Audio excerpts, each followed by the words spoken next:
Hey everyone, welcome back to Daily Native English. Today's episode is going to be super helpful, especially if you've ever felt stuck understanding real-life English. But before we dive in, let's try something fun. I'm going to play a short conversation for you. It's just a little listening test. Don't be nervous. Ready? Listen closely.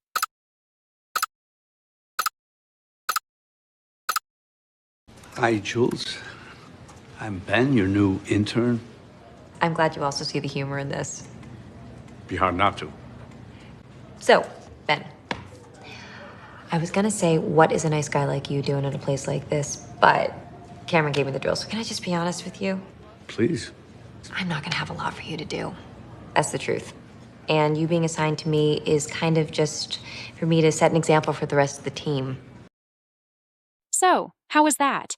Did you catch everything? Maybe some parts were clear, but other parts, not so much. That's okay. Real-life English can feel tricky, even for people who study a lot. Right. You might feel confident watching shows, listening to podcasts, or following vloggers, but then real conversations, like maybe while traveling, chatting with native speakers, or even just calling customer service, feel like a whole different language. Exactly. That's a super common issue. People don't realize that real-life English is very different from what you hear in media. It's faster, more casual, and often unpredictable.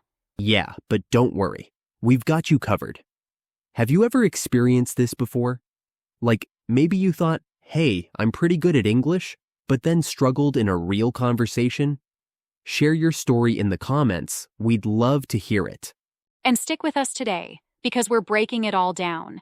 We'll explain why real-life English can be so tough to understand and give you practical tips to fix it.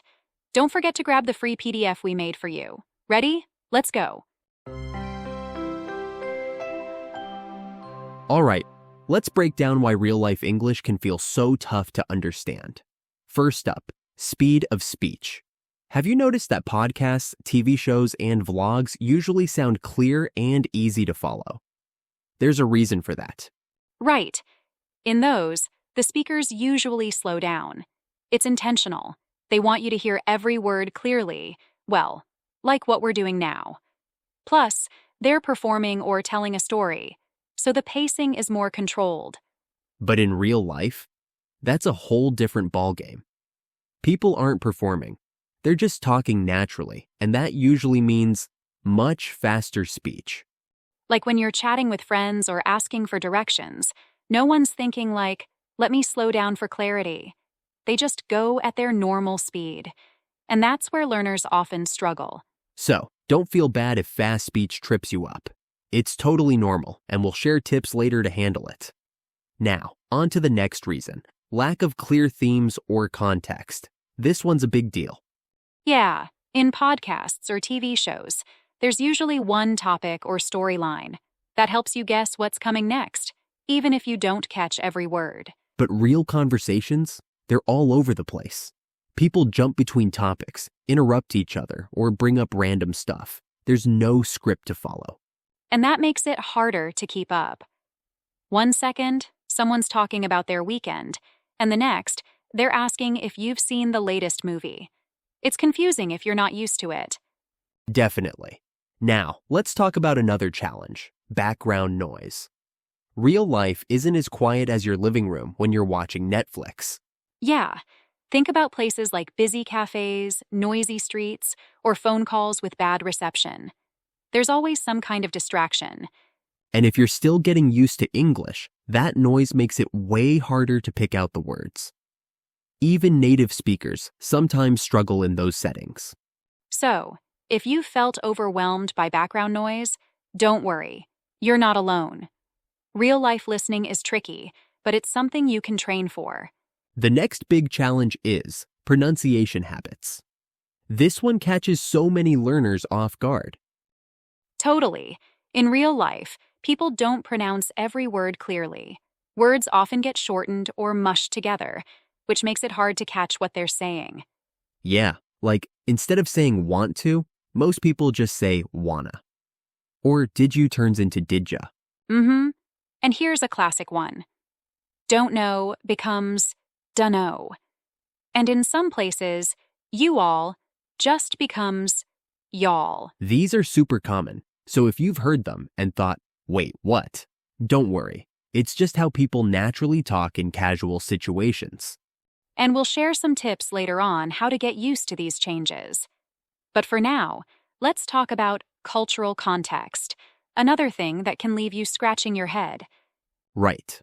Native speakers often use idioms, jokes, or slang that are tied to their culture or traditions. If you don't know the background, it can be really confusing.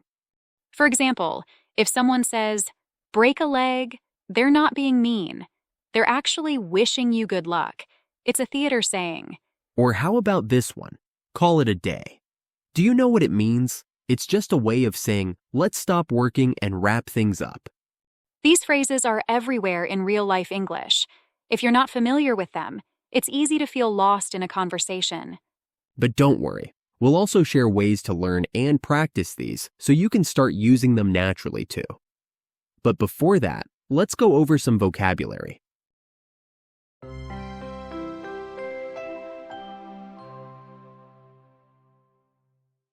Unpredictable. Unpredictable means not able to be guessed or expected, constantly changing. For example, the weather here is so unpredictable. It changes every hour. Intentional. It means done on purpose. We learned a word with similar meanings to it in the last episode, deliberate. Example, slowing down their speech was intentional to make it clearer. Mushed. Mushed means combined or blended together in a messy or unclear way. You can use it to describe pronunciation or food. Example, the words got mushed together, so I couldn't understand them. Break a leg. It's an idiom that means good luck, often used in performances. You can say, you've got a big presentation today? Break a leg out there.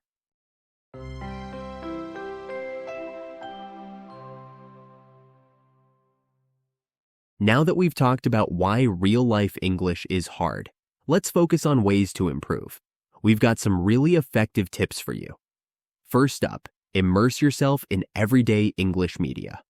This one's a must. Oh yes, watching shows like Friends, The Big Bang Theory, Modern Family, or Two Broke Girls. It's not just entertaining, it's educational. These shows are full of casual conversations you'd hear in real life. They're not just scripted for drama. They're closer to how people talk every day. That's true.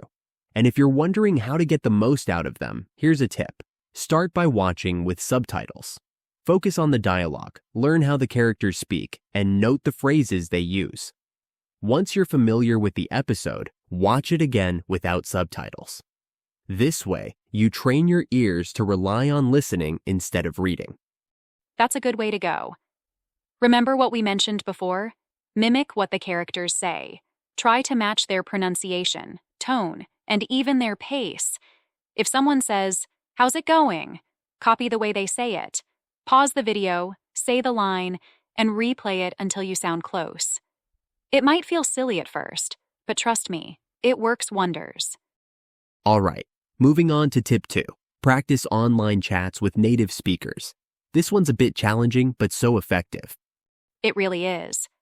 Online chatting, whether through calls or video, mimics real-life situations.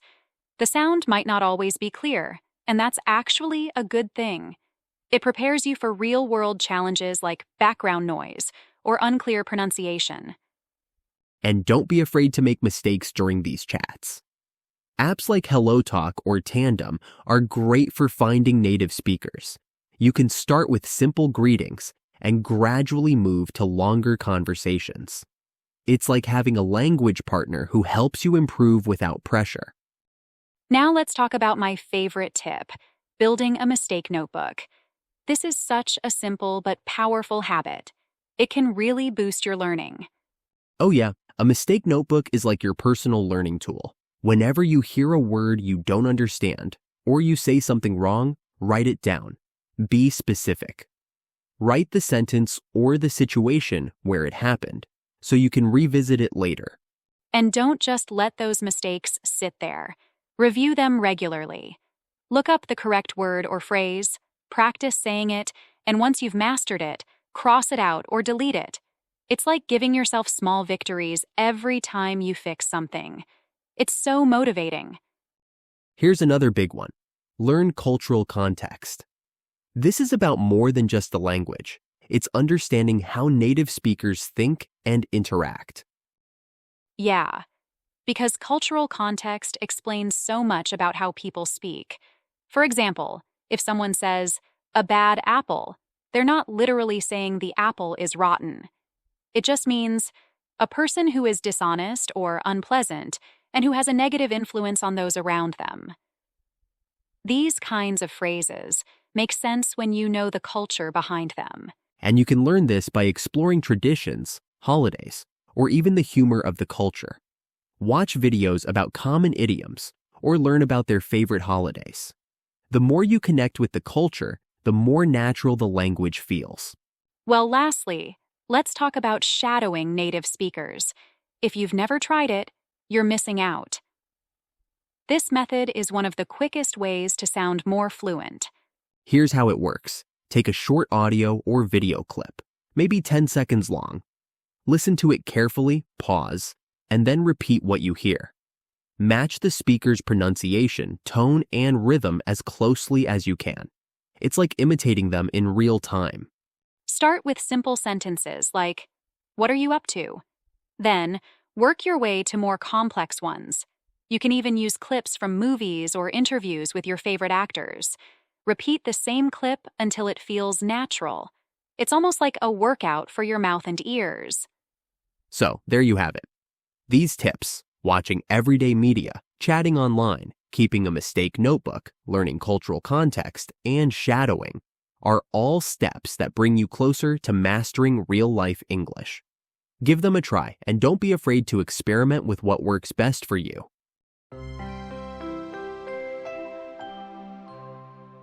Entertaining.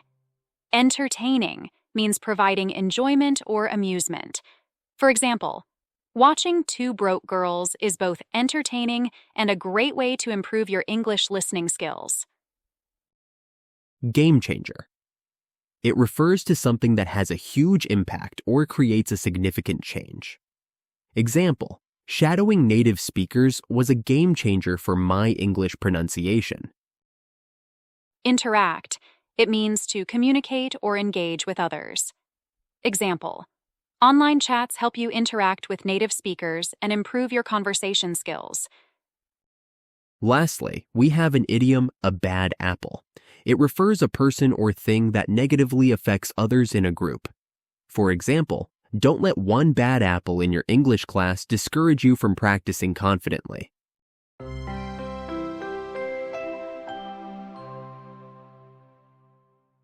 All right, guys, if you think you can understand most English conversations, take some high-level tests to see if you can understand real-life English conversations, because it's time to level up your English. And remember, learning real-life English takes time and effort. So don't stay in your comfort zone. Challenge yourself. Try watching shows without subtitles or have real conversations with native speakers. It might be tough at first, but you'll get better each day. Tell us, what are your biggest struggles with real-life English? Or maybe you've got a success story to share. Yeah, share your thoughts or experiences with us in the comments. And we might even feature your story in our next episode. Thanks for joining us today. Keep practicing, and we'll see you next time on Daily Native English. Bye for now. Bye, everyone. Stay confident and keep going. You're doing great.